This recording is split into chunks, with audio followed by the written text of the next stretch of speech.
দীর্ঘ ৯ বছর পর আবারও একই সাথে জুটি বাঁধতে চলছে শাকিব খান ও জয়া হাসান তাণ্ডব সিনেমার মাধ্যমে।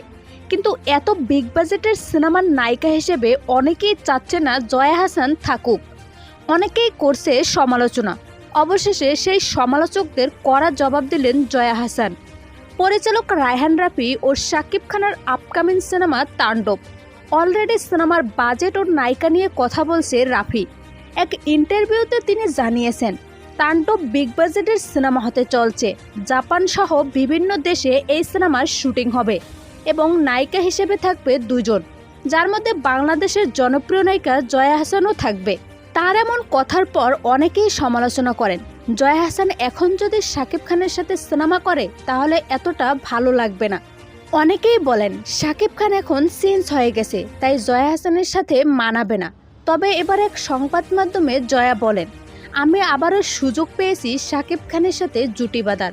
অলরেডি আমার সাথে কথা হয়েছে, অনেক বড় আঙ্গিকে হচ্ছে এই সিনেমা। সব মিলিয়ে দারুণ কিছু আসতে চলছে। সমালোচনার বিষয়ে বলেন, আমি নিজেকে তৈরি করেছি তাণ্ডবের জন্য।